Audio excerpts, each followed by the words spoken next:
Alright, we're back. So we're a little further back than we were in the last video, so I had to sort of... the boiler was being assessed slash replaced. So we're a little further back, owing to me suddenly bolting in the last video. Not much further back, just the start of the conference. So the door opened and Devi Wishy, once a lecturer to me, now the Minister of Foreign Affairs, gently made his way towards my desk. "May I sit down, Mr. President?"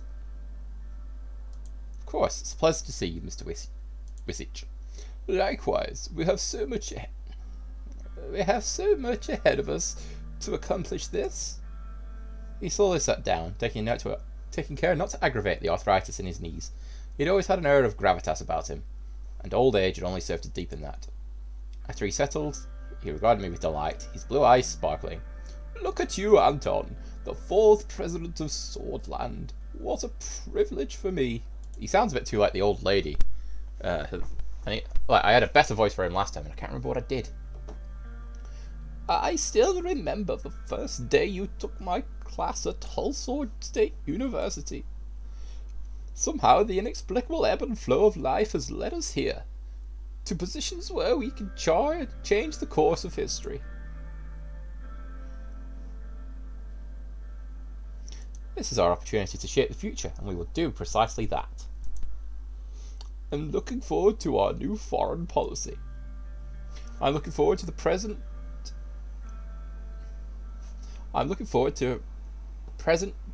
Right. Okay, that's a typo, that's not on me. I'm looking forward to presenting you the latest bill I am working on. The TCPA has turned out to be an initiative that could significantly boost our tourism and culture industry. This untapped value would help us internationally to promote our position. I'm convinced it can also help improve our economic conditions after discussions with Minister Hall and Manja. The GNA and the USP factions are supportive too. I really shouldn't have done overtime hours to get it done, but I really care for position and value of our culture." He started coughing again, this time for longer. "How is your health, David?" "Oh, I haven't had any big complications except usual after that heart attack earlier this year. The health complications aren't a hindrance to my work, of course, but thanks for asking. How is the Rain family?"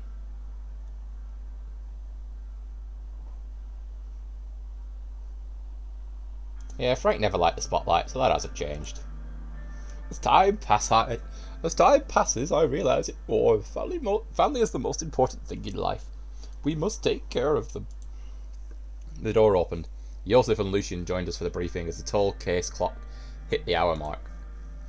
Peter, however, was missing. I wonder if he was late from all the drinking he did at the party in Lockhaven. We'll talk more later, President Rain. Welcome, everyone. Let's begin. Very well. I will start by providing a brief overview of our current status with our neighbours. What would you like to start with? Agnolia? I'd like to hear about Agnolia. Our brotherly nation to the northeast, Agnolia. They are still diplomatically non-aligned and probably has one of the most democratic systems between our neighbours. There you go. Economic stagnation is a worry for them. The primary issue is the heavy reliance on foreign investment from us. Agnolia is our most friendly neighbour. We have been allies for the longest time after Rumberg annexed Dome. This fact needs to be a part of the equation. Unsurprisingly, the Agnolian Prime Minister, Martin van Horten, is expressing better cooperation through a new, fairer trade deal with us. It was one of his election mandates.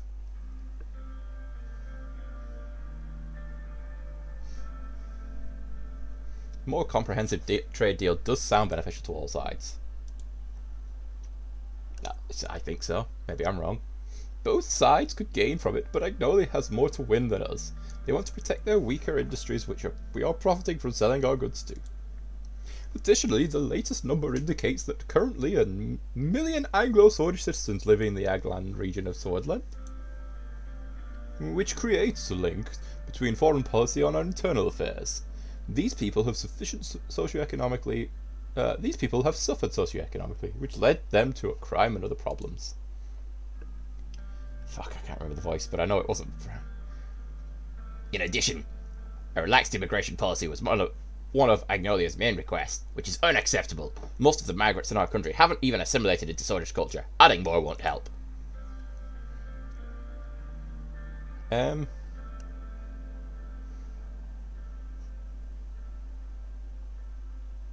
mean, our economy's shot. I am skeptical about relaxed immigration because, like, if we're struggling to support the people we have, and we've clearly got internal racial issues, introducing more is only going to create more conflict. You should be. We've already witnessed several society shifting waves of migration. We should remember that we promised to tighten our immigration laws in the election campaign.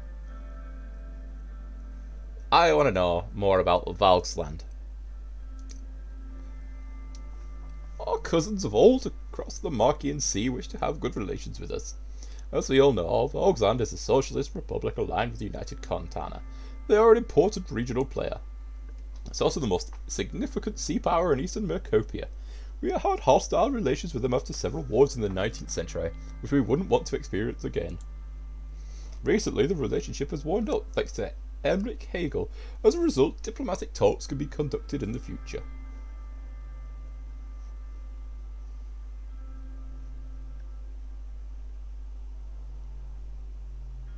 Breaking the ice with Valksland could be good if we were to rise diplomatically. We mean to establish ourselves as a regional powerhouse. You know, so befriending these guys could help. I agree they could be potential allies in my opinion.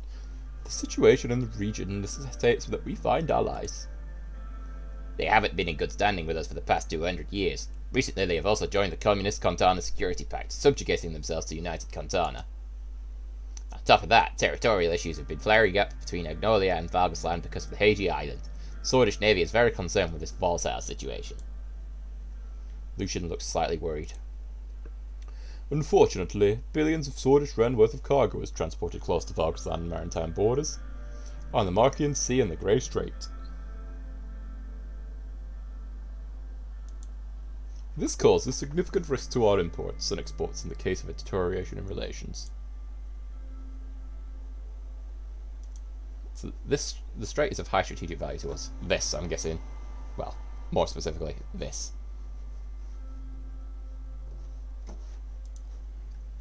Yusuf, the Navy is keeping an eye on the situation from a distance, right?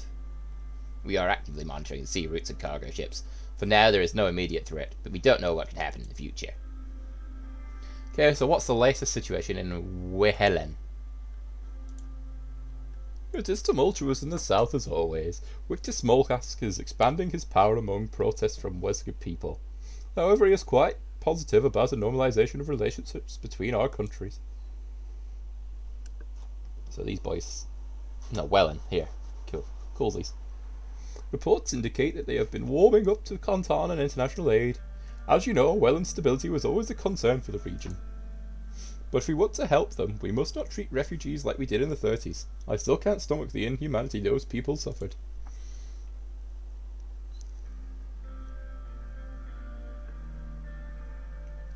A trade agreement with them would improve stability and increase mutual trade. Again, though, it's immigrants, isn't it? That's the problem. We only share a small border, though. I'm sure we can sort something out. There will be many bargaining chips discussed, but Wellen could be a new partner in the region. We would also invest in stability there. Our main goal should be to avoid a refugee crisis like the late 1920s. That civil war had major security and economic repercussions on Swedish soil. One of the demands of President Smoke was to tighten our immigration law, so that political refugees don't escape to Swordland. There has been a recent purge that pushed many British to flee to Bergia. It is definitely troubling. Government outposts has regained the support it's due to this. I'm sure you would remember that the winter at the border outpost, Mr. President. I do indeed. He was right, I did remember that winter. I remember the despair in the refugees' eyes when we forcefully escorted them back to the Welland border. It is our national interest to prevent the formation of a failed state on our western border. Wilhelm has been increasingly aligning itself towards the Communist Alliance. Another point to analyse. Oh, bloody hell, we got commies everywhere, haven't we? Let's move on. Two important neighbouring countries remain, Lesbia and Rumburg. Which would you like to hear about first? What about Lesbia? Our southern neighbours is aligning itself more and more with Arcasia. Lesbia is currently led by Prime Minister Pastorico Alvarez. They are the jewel of the continent, and the second largest economy in Mercopia. Though wealthy, Lesbia suffers from excessive economic inequality. Our past relations have been great, but during the last decade, their investments in Swordland dwindled due to our instability.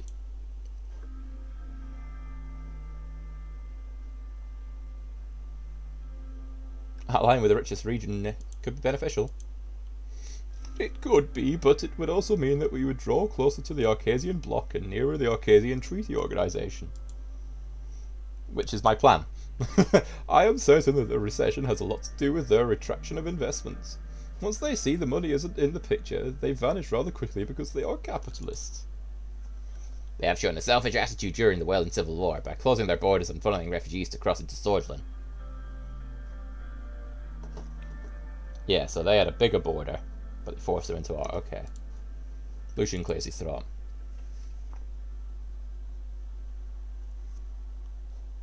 The capitalism of Lesbia is an inspiration to me. Look at their economic power. Everything comes at a cost. In Lesbia, the cost is wealth inequality, but business people are getting richer and richer.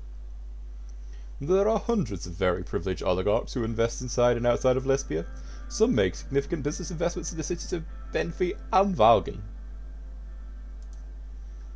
What is the situation with Rumburg? Dicks. Now the most troublesome nation, Rumburg, the constitutional monarchy led by Queen Beatrice Livingston. I highly advise caution and calculated action against Rumburg. Our military must be prepared. The threat is real. They are strong and have the motivation, as well as the means, to damage us. We shouldn't give them any reason to pursue aggression.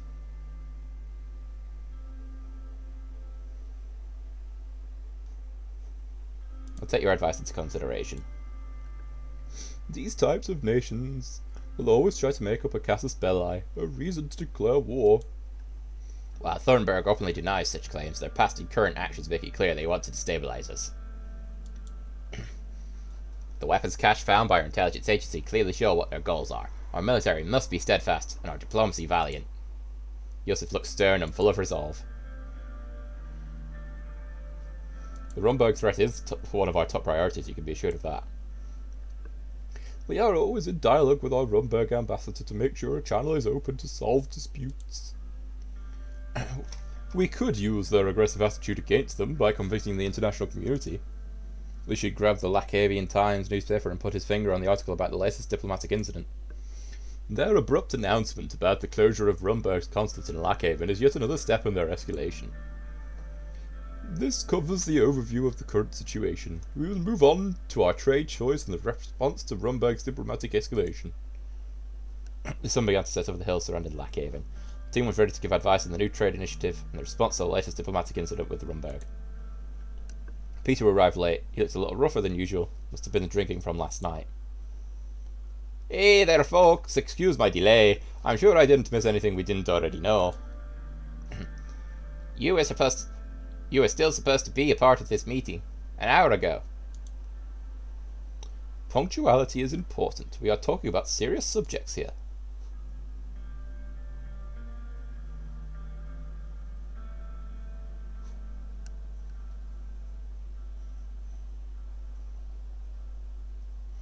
Don't comment. It was a one time thing. Let's just get on with it. Lucian and Joseph looked at Peter before David moved away from the subject. The Vice President will be part of the trade delegation, so it would be great to have his input on the subject as well as on the Rumburg incident. Rumburg Consular Sir Bran Harrington announced the closure of the 120-year-old consulate. Now the diplomatic staff is leaving the city to go back to Thornburg. He blamed the lack of security in Swordsland due to the assassination and the subsequent protests, but it is obvious that they are making excuses. Bastards! First they close their consulate and then they blame our security? The concerns could be genuine, but the reaction is unnecessary. Agreed. Other diplomatic missions have worked with our security units to increase the protection of their staff and building. The neglect of President Alfonso and the chaos of the elections delayed our diplomatic efforts. Oh, wrong accent, but never mind. Now there are only 2 Rumberg diplomats missions left in Swordland. One is the consulate in Dare, and the other is the embassy in Holdsford.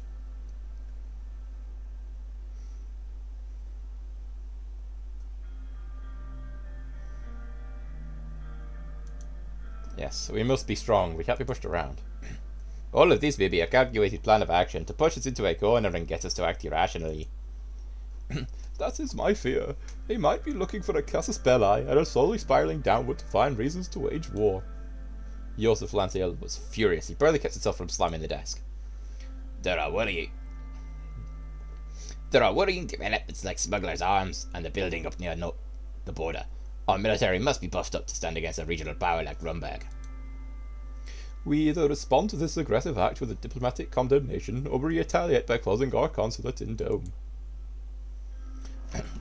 I want to say that an escalation would be risky this early in our presidency.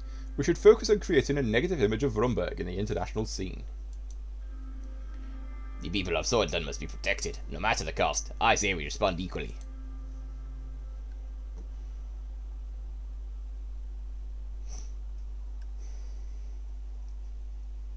Write an official diplomatic response. Let's do this all official like. As you wish, Mr. President. I shall begin work by immediately informing the Ministry of Foreign Affairs and Trade. Swaying the international stage is the high key in long-term strategy. I wish we had reacted more strongly. If we don't confront them, they will keep escalating the situation. I, on the other hand, am glad that we are taking the more cautious road. There are 3 trade-related topics to address today. Which topic should we tackle first?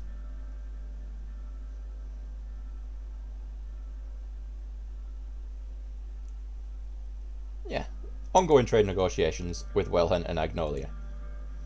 Our primary goal will be to successfully sign at least one trade agreement with one of our smaller neighbours.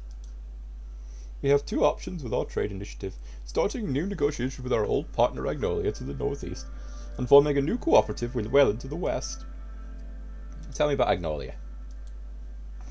First off, the reason behind this option is more diplomatic than economic. Although of course we can't forget the added economic value, Agnolia is an old ally and a valuable trade partner. The point we are with the early negotiations is around the steel trade. They are demanding that we buy their steel for a higher price. That is because they think that the deal is far too unbalanced as it is. The second main demand is privileged access to our agricultural market. If we are to fill the demands, in return they are offering a full alliance with Swordland against Rumberg. Isn't their military crap? They're only like the weakest region in terms of military. Looking at the current advances of Rumberg near our borders, having a coalition against Rumberg would prove extremely useful. Obviously there will be consequences for entering a full alliance. Mainly the issue is still around Hegeland. Valgsland has clear intentions on taking over the island one way or another. And entering a military alliance with Agnola will make them furious. I want to state my support for the decision to stick to our old ally Agnola. Even though I disagree with their demand to relax immigration, we have cooperated with them on many issues in the past. There are obviously subjects that we would still need to tackle, like our economies, the trade in goods, and what to do with immigration. My opinion is that it is a good deal and we should go for it. The new Agnolian Prime Minister is trying to improve the existing relationship. The downside is that we would need to make concessions, a reality of any trade deal.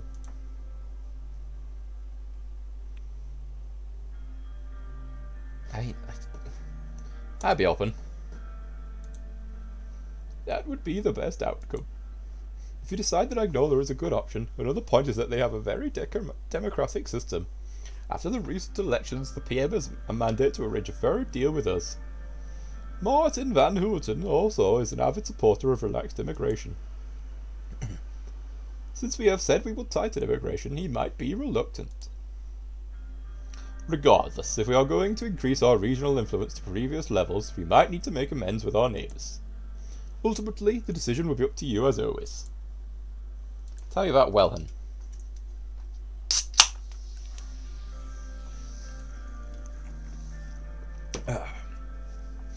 Dealing with a fractured country like Welland has its positives and negatives. Although it will be lucrative in the short term, there are risks associated with dealing with such a country. They are proposing co-investment projects and a no-tariff agreement. They are also offering oil in return for attracting foreign capital interest from Swordsland. However, it is possible that there will be international ramifications of getting closer with a country like Welland. All in all, this is a very lucrative deal for us. However, we need to think about the consequences. I certainly don't support the decision to become friendlier with Welland. We carried their burdens for decades. Their migrants flooded our country and now they are expecting a deal from us. Maintaining influence with Welland could prove useful. Yes, it is risky, but think about our influence on an undeveloped region like that. We could also sell more products and enter their market easily.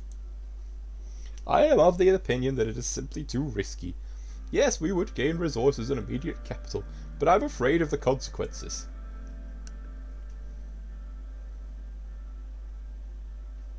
Okay, so the return is too lucrative to pass on regardless of risk. We can lift them up. We're going to help. The migrant crisis is one of the reasons behind the destabilisation of Swordsland. I would like to point out that in fact was due to Welland. If we wish to go forward with the deal when the time comes, there is the topic of immigration to consider. Victor Smolkas is a known isolationist. Our promise to tighten our immigration policy will increase the likelihood of the deal. He believes our borders need better security. I personally don't like the idea of getting too close to Welland. Me too. Agreed. I still think we should give it a try. Our campaign promised to steer Swordsland towards the west and Arcadia will have an effect on the negotiations. Especially with Welland. As you know, the current affairs of Welland are partly a result of United Contra's support of Victor Smolkas. This will be a problem, but definitely worth trying.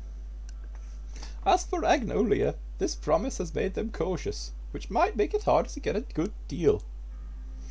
We also need to consider the effects of our economic doctrine plan.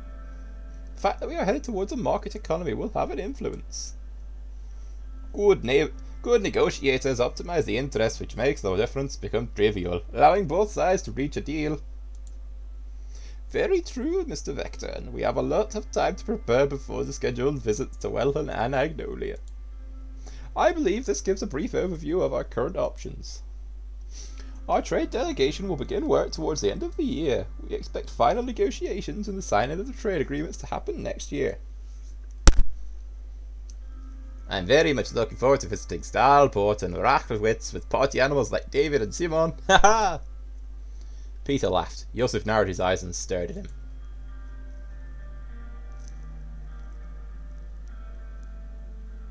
Yeah, tell me more about Rizia.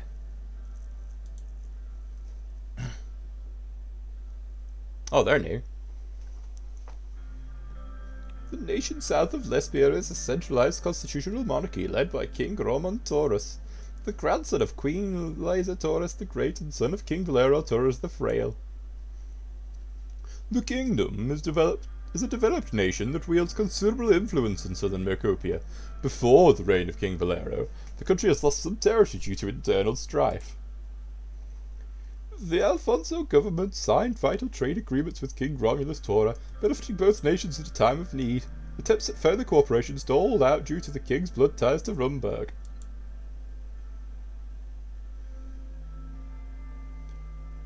Yeah, what exactly are these blood ties? In the 1930s, King Romulus married Princess Lena Livingston, the youngest daughter of King Alfred Livingston II, sister of Queen Beatrice Livingston. It was a political marriage that benefited Riza, helping save it from downfall. The two nations are close, to say the least. The Torres and Livingston family should be considered allies for the time being. However, from a practical standpoint, they are too far from each other to provide military support.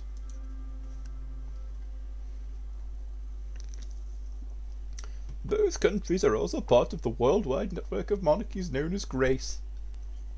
The framework is mostly financially and politically motivated due to the pressures of malevism and democracy. All these kings and queens disagree more than agree. but they're forced to tolerate each other's differences. Imagine if Gondorian and SBC cast the world's remaining monarchs in a soap opera. Let's stay on point. Sure, sure. Lucian knocked on the table. We should be more concerned with... Peter interjected and reached in his pocket.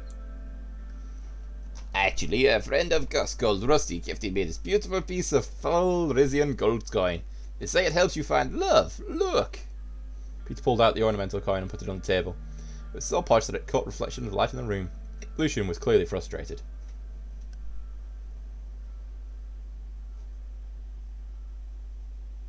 Let's move on. As you wish, and thank you. Let's discuss the deal potential and what's on the table. From what we have gathered, there is no clear offer yet. The interest clearly seems to be more control over the gas produced and sold in Swordland. I suspect this must be related to the recent tensions on the coast of Pales. Mr. Manager is working out the details to get more concrete headline terms soon. Of particular interest are the gas fields in Narbil area and of the Nargis region. That must be related to Gascom operations. Gus has ties with the people around that corporation. Even though there is another CEO, Ewald Alfonso is still chairman. Gascom is a private corporation. In fact, it limits our control over any foreign investment. Tarquin Sol's Energy Protection Act of 1933 specifically limits the purchase of Swedish energy companies' shares by foreign nations to 10%. Ewald Alfonso adjusted this law in 1948 and increased it up to 20%. Anything above that requires us to change the Energy Protection Act. Ewald holds most of Gascom's cards in his hands still.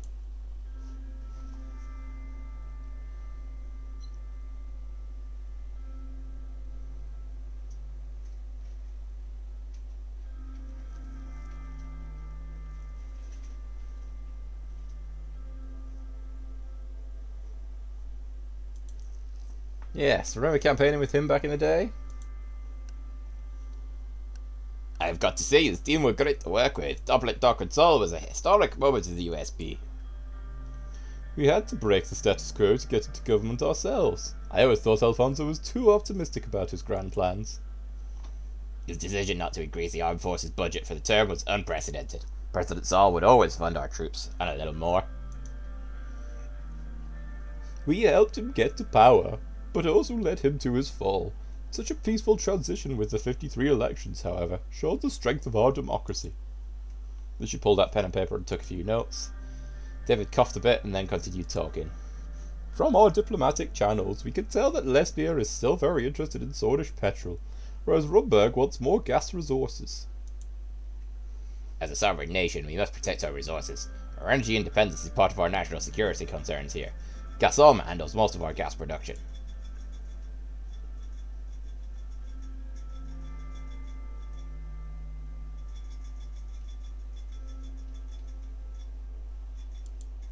Yeah, allowing more market economies to determine the value and output of our energy is aligned with our economic plans. A potential mistake when our traders use our dependence on them against us. I concur with Mr. Lencia. This is just a distinct possibility. If Rizzi wants to buy more than 20% of shares allowed by the protectionism laws, then the government can step in to make changes to the EPA. Precisely. We don't know if this will be the case. There is the scenario in which they might invest within the EPA limitations. We just have to hear more before weighing the options. They never reveal much about their involvement to me, but I always had the feeling that Alfonso's crew was more linked to Gascom than they seemed. I have information that the CEO that replaced Alfonso is a loyalist.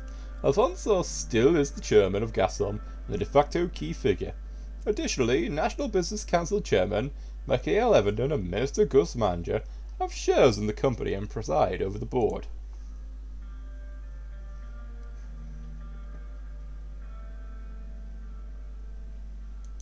Affluent swords don't stray far from each other. Why would they? Similar circles, similar education, background, companies. Half of the oligarchs are from LSB or Harkard. Any further comments, esteemed cabinet members? The room went silent and no one stepped forward. It was noticeable how much people respected whiskey. He carried the soul of Sutherland as a symbol of the past. I think this summarizes all we know and what we stand to gain, Mr. President. What are your thoughts?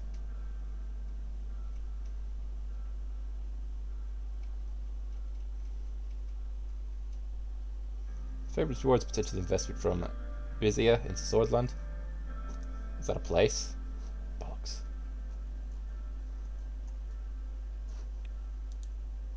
Yes, the Kingdom of Vizia. There is strong potential for further cooperation, and Vizia has previously aided Swordland when it needed foreign help the most. I will assist in analysing the political implications, Mr. Whiskey. Thank you. Our support staff and I will be working towards the next step soon after receiving more context from Mr. Manager. Our ambassadors in Port Drazon is in communication with Laurento Esquibel, the Ryzen Councillor of Foreign Affairs already. Well, that concludes our meeting, Mr. Rain. Yes, thank you all for coming. I will take my leave then. Sir. Meeting concluded and the team dispersed. Our diplomatic action plan officially began. Yeah, we got the good times. Leading diplomatic mission. Again, diplomatic mission.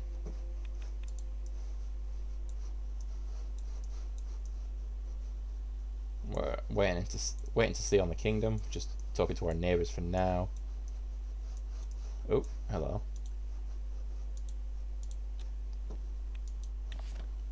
CSP unveils comprehensive geotech plans for Rika's infrastructure. In a calculated effort to expand its geopolitical sway, the Contana Security Pact, spearheaded by Vice Secretary Chairman Tosuke Iotech, has unveiled a colossal investment scheme into revolutionizing Rika's infrastructure and education sectors. As the continent of Rika emerges as a fresh battleground in the global tug of ideologies, an increasing number of revolutions embracing Malianism and advanced socialism shifting landscape. So investment amount 15 over 5 years, improves Rika's infrastructure. Okay. Runs Rika. So assuming this place is all the big land of communism. Could be wrong though.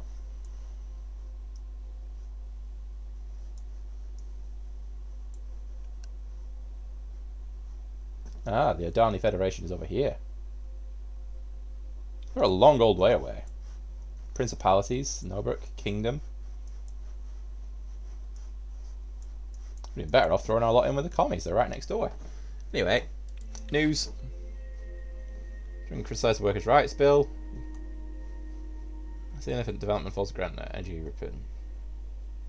Yeah, okay. News main reported state curses called Measure Directive authorizing the use of security powers. They're afraid of hope, but our song will be sung. We've already done that one. Beacon of Charity, through High the FC Alfonso. Beacon of Charity. Edwald Alfonso, third President of Swordland. So we said goodbye to the dead block.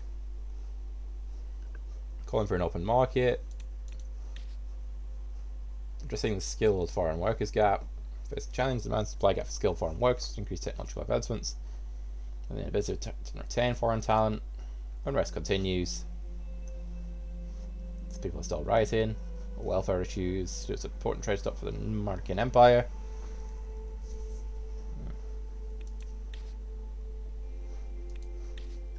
We need democracy.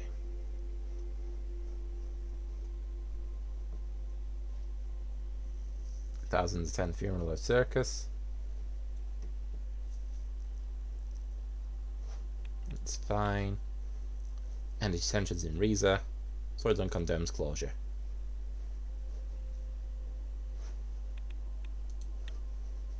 Okay. And we're in. We'll get there when we get there. Let's just read all this stuff. Young Swords member claims links to the government. We claim that he has connection to the local government. We have truth. CSP and LUS processing a sword. In a sword, the Communist Party of Swordland and the Labour Union of Swordland protest against Gassom. Gassom's activities drawn significant. Okay, so people don't like Gassom, which is awkward because I'm pretty sure we just made a big deal with them. CPS and the LUS picket line. Picket line and city to organisation after recently moving to the Gasom HQ in the city are actively expressing discontent. Leave Gasom alone. Mayors declared to start emergency. City been put under lockdown. You're my mayor. You what? You tit. Lock my cities down like it ain't nothing. Alright. Read the report. British Assembly Green Bill. Focus on promoting sustainable industry practices, particularly in Grunny. Get stricter. Yeah, okay, cool. Oh. Pre-proposal for the Energy Protection Act. Finally, Suzerain gathered yesterday, significant session. Proposal from French Richter of the People's Freedom and Justice Party, supported by the independent MP Mansour Lek, to repeal the Energy Protection Act of 1932. The act as it currently stands restricts foreign ownership of security-sensitive energy corporations to 20%. Proposals to repeal or modify this law has been a topic of debate in the Assembly, which proponents argue for an open market approach. Proponents advocate for the protection of Suzerain's critical industries from foreign influence. If the repeal successfully garners a requisite majority in Assembly. We done? Right. Briefing on the Tourism and Cultural Preservation Act. The Sutherland Tourism and Cultural Preservation Act aims to amplify the cultural lore and tourism viability of Boren, Ribley, Lochhaven, Barnica and Benfey. The Grand National Assembly is calling for a collective push to establish Sutherland as a global tourist destination and reduce the effects of the recession. Section 1 focuses on the cultural elevation of these cities that define the local food, drink, music, dance, architecture, and historical sites as unique selling propositions. This cultivation of cultural tourism is positioned as a catalyst for economic invigoration. Section 2 underscores the restoration and preservation of key landmarks in Lochhaven and Enrica. Concurrently, it proposes the comprehensive renovation of tourist infrastructure in Benfey to enrich the visitor's experience and generate steady income for local communities. Section 2, subsection 1, further commits to safeguarding development of the caves of Antary and Ribery and vineyards of Boren, recognising their potential as tourism growth. Yep, might as well government budget. Well, we've got that, so let's sign it.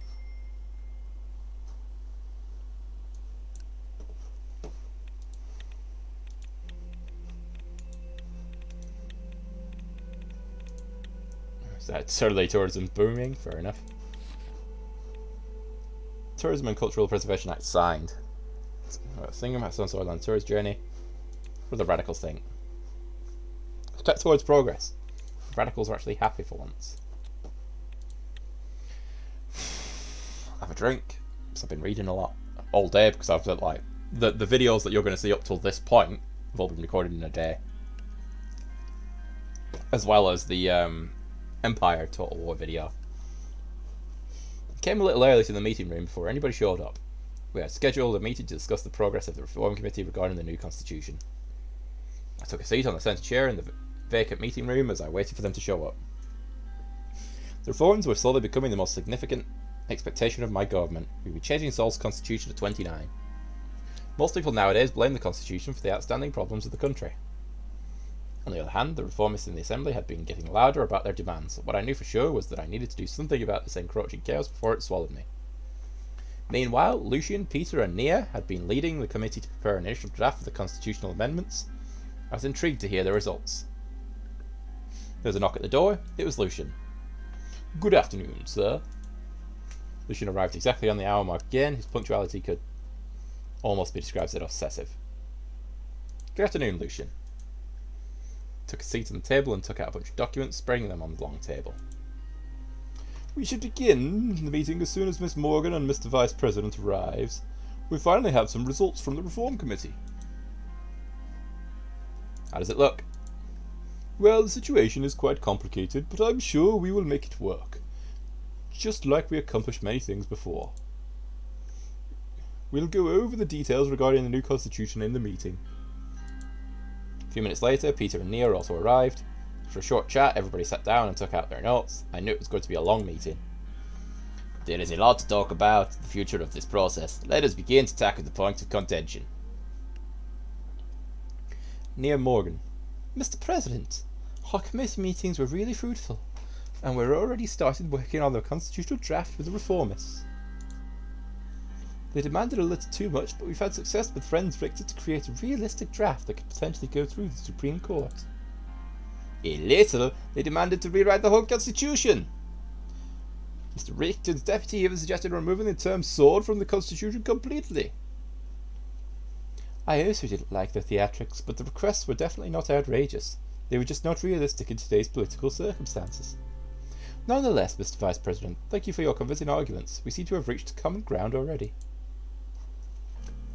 If we can fully reach an agreement with the reformers, we'll be very strong in the Assembly to propose the change. Can we reach 2/3 majority in the Assembly? If you could get friends Richter to work with you on this, our only problem would be uniting our own party. We'll never be able to get the NFP to work with us. We need the majority of our 130 seats in the Assembly to vote in our favour. With the PFJP's full support of 70 votes, we will easily surpass the needed 166. But it will be tough to unite the USP with all the divisive wings that has formed. You must make them follow you loyally. We did it before the elections, we'll do it again. Alvin Galvin and his reformist wing would be supporting you. You're already weighting heavily in the committee meetings. However, the Conservatives would be tough to break. The influence of Sol is still living strong in the party.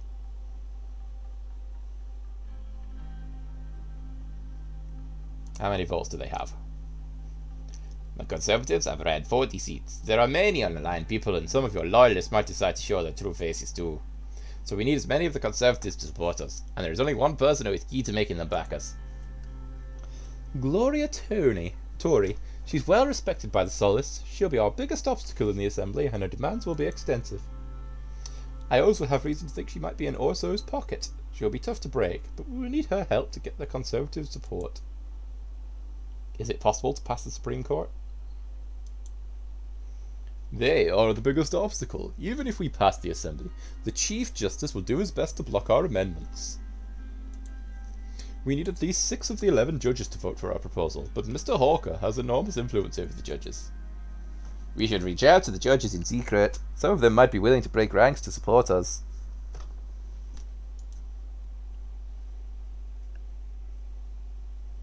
All means is to be considered in order to succeed. Nia was taken aback by the statement. According to the Constitution, I am a member of the Supreme Court, which means we already have 1 vote.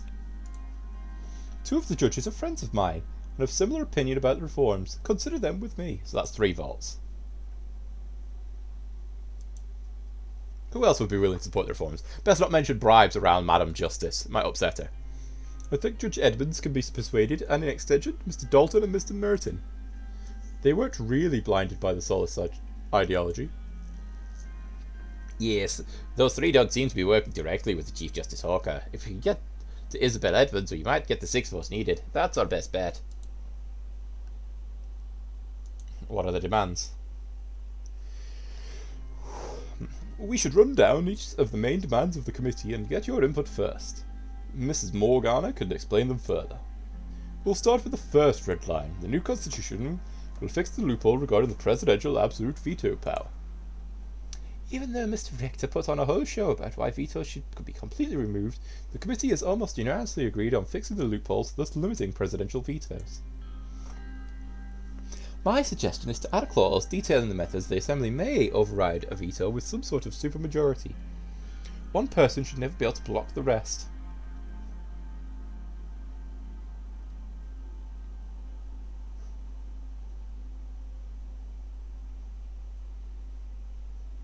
Loopholes give the president too much power. Yeah, fine, let's agree with them. Whatever you decide, it's important to get a balanced picture. We'll be making history by changing the 29 Constitution of Sol. The second one is about the judiciary. The new constitution will remove the Supreme Court's right to vote on legislation. This is yet another point that was unanimously agreed on by all parties. Tarquin Sol established this role to protect his 29 Constitution. We all know most of the judges are still his pawns. Constitutional amendments will be very difficult to accomplish with a reform like this, particularly because we will keep the 2/3 vote system to be able to propose a change. However, the judiciary will not have the final say in the amendments. This is already what we wanted to do. Yes, this will ensure that there won't be another politically motivated Supreme Court. Apart from these two critical points, they have other major demands. They want to reform the appointment procedure of the rest of the ministers. Mr. Richter clarified that the Assembly should have a say in the formation of the Council of Ministers. This is something that a majority in our party also supports. Well, Mr. Richter also talked about abolishing the members of honour's rights for talk with Saul, give him absolute immunity and make him a permanent member of the Assembly. Well, that one is a controversial one. I doubt the USB would like that. Immunity of the justices, the impeachment of the president, limiting the powers of the presidential decrees, all of this came up during the committee meetings. Yes, reformists expect big reforms, while our faction in the USP are not very keen on pushing changes that are too great. I'd say keeping everything in the middle ground is the safest bet. No need to agitate anyone too much.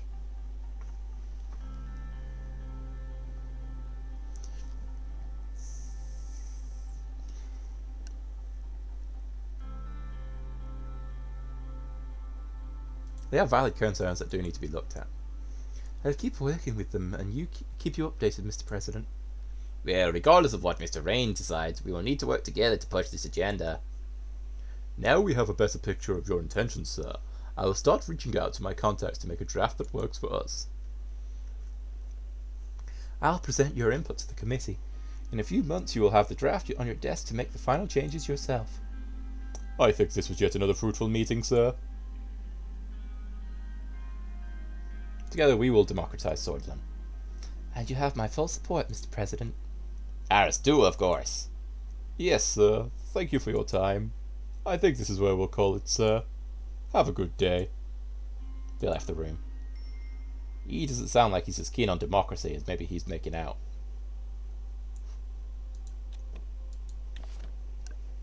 Listening at President Saul Mansion on Dura Island, private botany talking Saul's Mansion on Dura Island, wants the Coast Guard to fire warning shots despite the initial alarm from President Tarkatol allowed the bot to approach for a brief conversation. The occurrence has raised questions about security protocols near the obscure mansion. Well, I mean, he's just one bloke. I mean, he's living on that island, is he? It's not even our... That's not even ours, is it? Oh, it is, yeah. No, it is our island. Sorry. They're the foreigners. That is our island.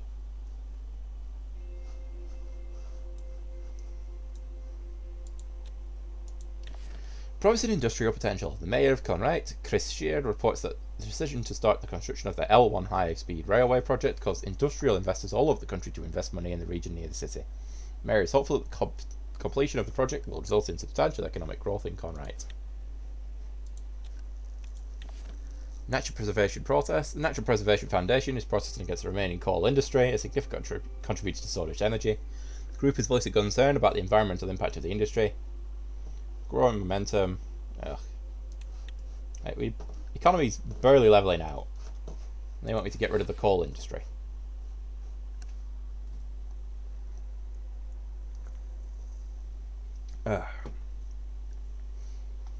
Gus wants to invest in the farms. Yeah, cooperation with Rumberg and economic imperative. Well, I'm going to give it a go. They're angry at Gassom, and they don't like it. They're still furious about that. While the plan sensitivity commits to sustainable development.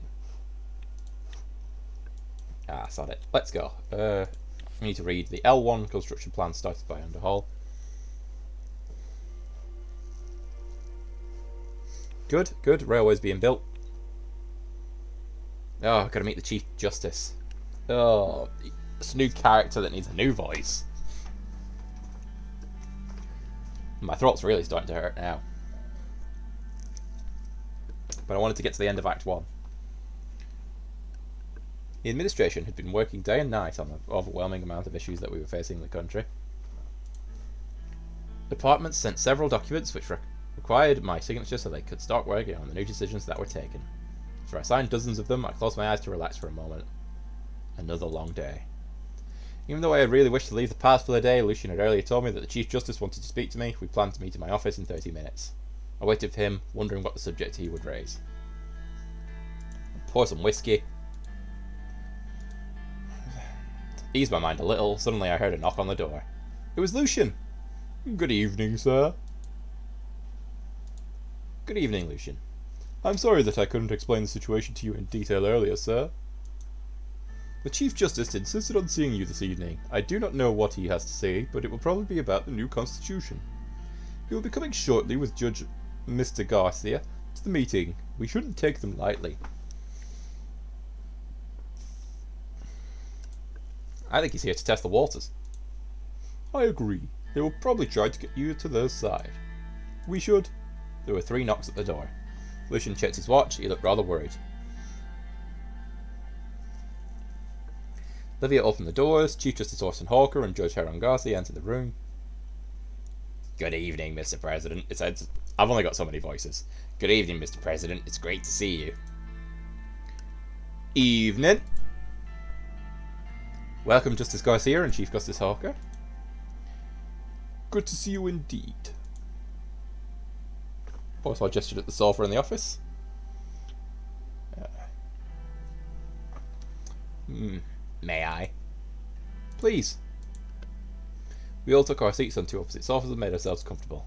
Also glanced at the glass of whiskey. Celebrating something, Mr. President?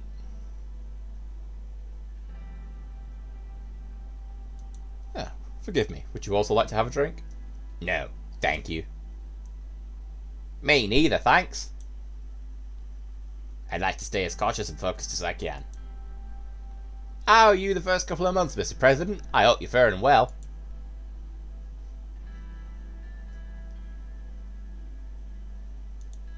I'm doing well. No need to worry, Mr. Garcia. That's great to hear, Mr. President. We also think you've been doing a good job so far. Considering all that's happened around us, with the shootings near the palace and the soldiers on our borders. He let out a deep sigh. It is a troubling time.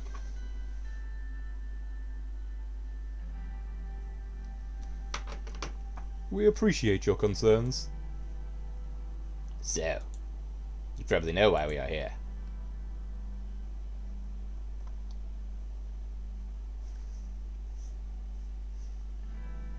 You're here to stop the new constitution. We are only here to tell you that the Supreme Court does not approve of the attempt to change the Constitution. With all due respect, the constitution needs to be updated, sir. I'm sure you're well aware of public demand in our circumstances. Is that so? I see that you are one who is not aware of our actual circumstances. You want to make a weaker constitution in the midst of problems from both inside and outside? Even if your proposal passes the Assembly, I will make sure it will not pass the Supreme Court. That much is clear.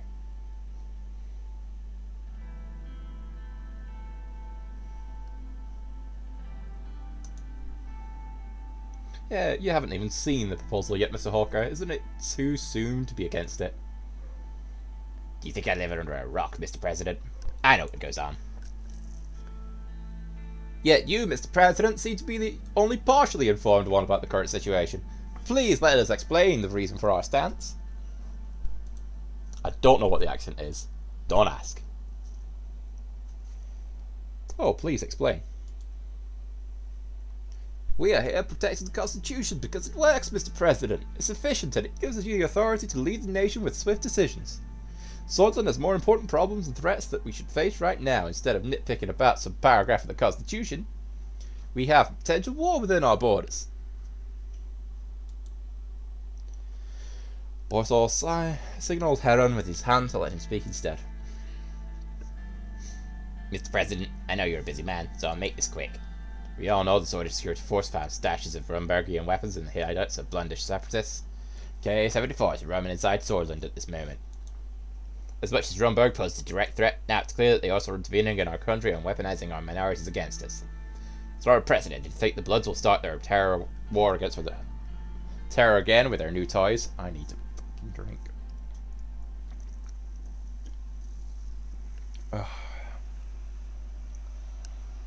Apologies. This is the most I've used my voice in like years. Not to mention the fight that broke out between the left and right wings after the shooting of Bernard Circus. Communists are rising with the support of United Cantana. The chaos is imminent for Swordsland. Sadly, we don't see the administration taking the necessary precautions. You said you will not focus on military during your term. Under current circumstances, that cannot be tolerated at any cost.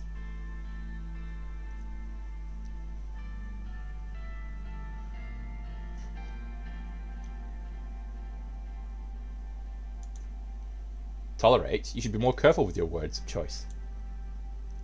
Surely it's to destroy Swordsland cannot be tolerated whether it comes from you or President Sol. Why can't you admit that we are making sense here? But regardless of that, are you also aware that the Bloodish separatists were directly connections to the Workers' Party of Bloodia?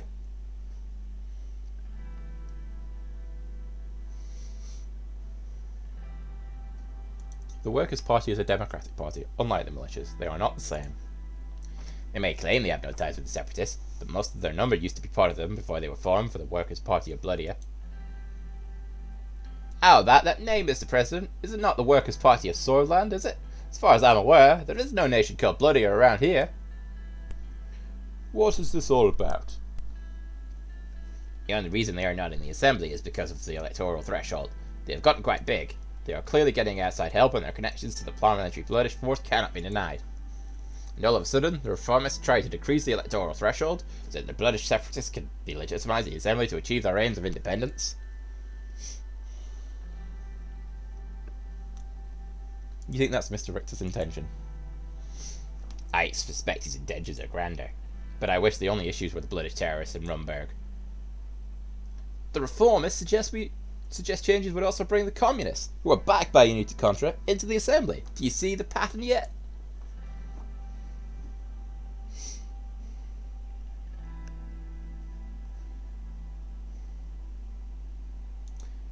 I apologise, gentlemen, but I'm not a conspiracy theorist. This is not a conspiracy theory. Haven't you been briefed by your security team? Maybe we should suspect them as well. We should take the necessary measures against communist and Bloodish plots, as well as increasing our military budget against a possible conflict with Rumberg. And, of course, not falling into the traps of the reformists by listening to their demands. They are clearly plotting to weaken the President and our whole administration in order to exploit the situation. Which brings us to some very important information that we have. It's definitely something you need to hear, and it could change absolutely everything. With all due respect, Mr. President, I think this is getting slightly ridiculous. Please explain, Mr. Hawker. The person in question is Mr. Franz Richter himself, leader of the reformists. We have enough information to infer that he has ties with Arcasia. You mean the people that I intend to ally with? Cool. Arcasia is aggressively growing their influence around the world, and now we have Mr. Richter coming up with these ridiculous demands for a new constitution amidst chaotic periods of Swordland. All the pieces seem to fit perfectly. This is why the Supreme Court will be doing what it takes to stop these reforms and preserve the Constitution. How would you know that Mr. Richter has ties to Arcasia? Mr. Gallade, we all know he has been in Arcasia many times, because it's been documented. But what would you think if he'd been making hidden flights to the country?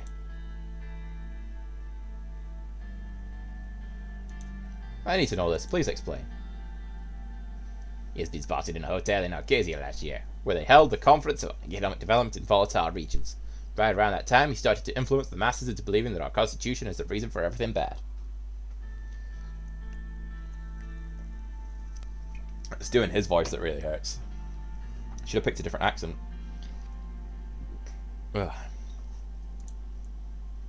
His trip was not documented, nor was he an official guest at the conference. We believe that he had a meeting with President Walker behind closed doors. I also have a couple of more photos of him that were taken in Arcasia, different cities. One is from a couple of months back. Again, none of this is documented.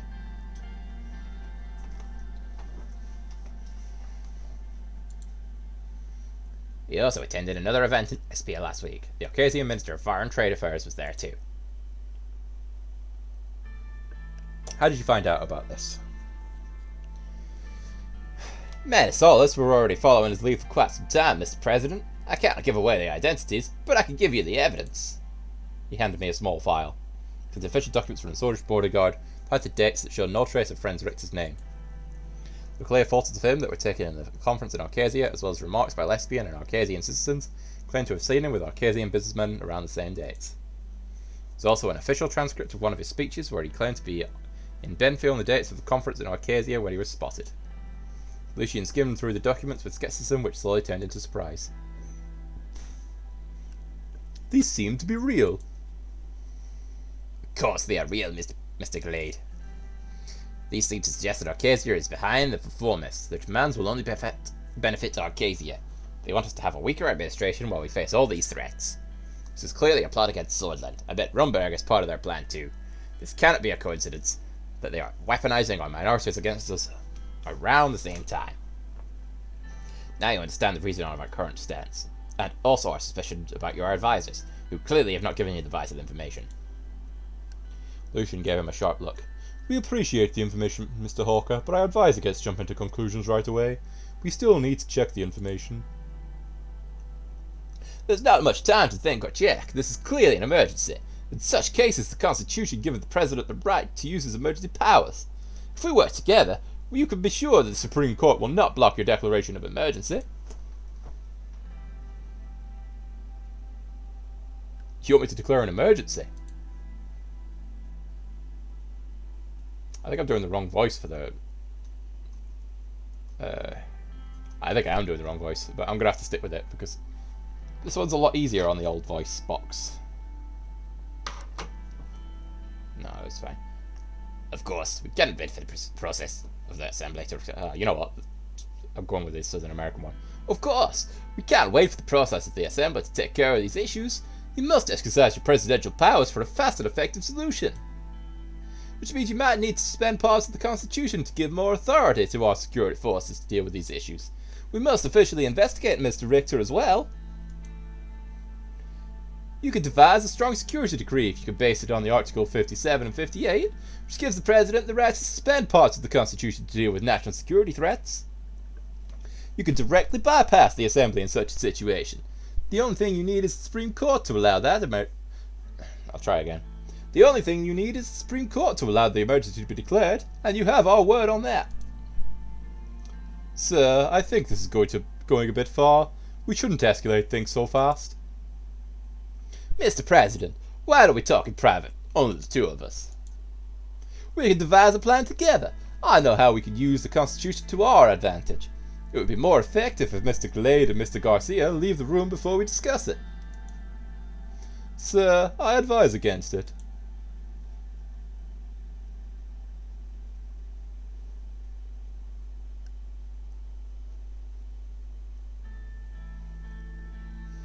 Now, regardless of our situation, I'm proceeding with the reform. So we're going democratic and capitalist because we like cash.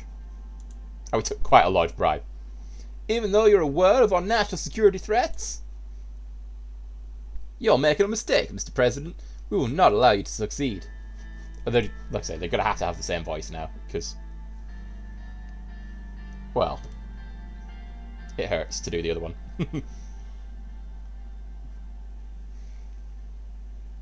Enough. There's a long silence in the room. It seems the President is done with us, Aaron. Let's take our leave. They stood up. Well, thank you for having us, Mr. President. Have a good evening. They both left the room without saying anything else. That was not good. They clearly tried to threaten you. We need to take care of them. Also, we'll be doing whatever it takes to damage you. We need to be careful. There are still many old guard sympathizers in our party. We can't let them divide our party. And he will definitely try. After a short evaluation of the situation on our hands, Lucian left me in the presidential office. It's obvious that the old guards would be my main rivals in the near future. If only there was some multi-billionaire conglomerate guy I knew who could, I don't know, have them taken out. No. No. No, no, no.